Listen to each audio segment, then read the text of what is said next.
वालेकुम दोस्तों, तुम देख रहे हो हसीन पंजाब टीवी ते मैं तुहाडा बेज़बान अमीर रमज़ान। दोस्तों सब तो पहले अपने चैनल हसीन पंजाब टीवी नूं करो सबसक्राइब ते नाल लगे बैल दा बटन दबाओ ताकि साडी हर नई आने वाली वीडियो साडे वीरां तक आसानी नाल पहुँच सके और तुसीं वो वीडियो देखो। सब तो पहले अज जनाब असीं हसीन पंजाब टीवी ते एक मझ सेल की है। इस मझ की मैं वीडियो 9 तरीक में अपलोड की सी अपने चैनल पर। अज सेल हो गई है। साडे भाई ने इरफानुल हक साहब खानेवाल दे नाल अब्दुल हकीम तो आए ने। उन्होंने जनाब आके मझ चोई है, अपनी पूरी तसल्ली की है।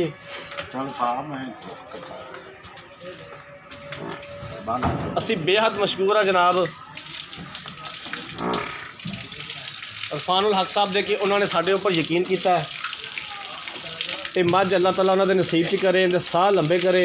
जिन्ना दुध दस्या सी अल्हम्दुलिल्लाह उस तो कुछ पाइया ज़्यादा ही होया, घट नहीं होया।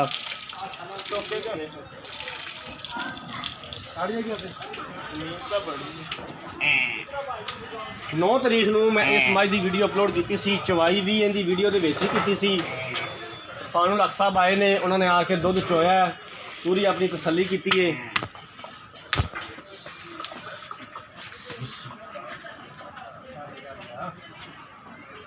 एक मैं अर्ज कराँगा कि कुछ वीर भरा ने वो मुल सुन के मालक का तो फिर बाज़ औकात तो कहते हैं यार हुण काल ही की करनी है, अगले ने मुल ही बड़ा कर दिता है। लेकिन एक बार तुसीं कहो तो सही ना, आपदे दिल की आपकी गल करो तो सही। तुहानूं दसने आ कि जनाब ये मझ किन्ने दी सेल हुई है और किस तरह सेल हुई है।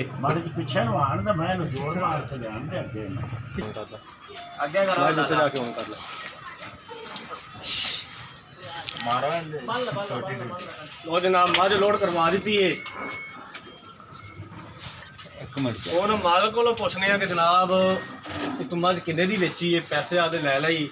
जनाब तुसीं भी इत्थे आ जाओ। ये इरफान साहब के भाई ने जनाब उधर थोड़ा जहा मसरूफ ने, उन्होंने कॉल आ गई है, उधर मसरूफ हो गए ने।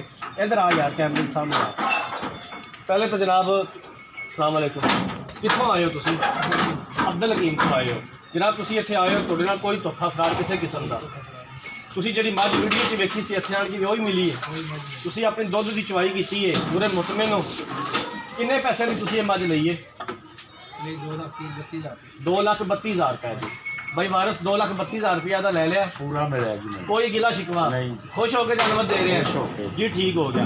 इरफान भाई ने मैंने कॉल की, उन्होंने मेरा रब्ता किया तो उन्होंने फाइनल हुई सी 2,40,000 रुपये की। 2,40,000 रुपये की फाइनल हुई सी। उतों इत्थे आए ने, इत्थे आन के उन्होंने कहा यार मेहरबानी घर आया, तुहाडे पहली बारी आया, कोई दीर प्यार करो। तो भाई वारिस ने जनाब मजीद भी गुंजाइश कढ़ी है। इन्हों का बेहद शुक्रिया है कि इन्होंने जनाब इन्ना सफ़र करके आए ने। असीं इंशाअल्लाह दे जो भरावां दी खिदमत वास्ते पैदा होए। भाई वारिस यही गल हुंदी है, वेख तू 8,000 रुपया छड़ दिता है, इहदे विच तेरी इज्जत वधी है, ठीक है ना।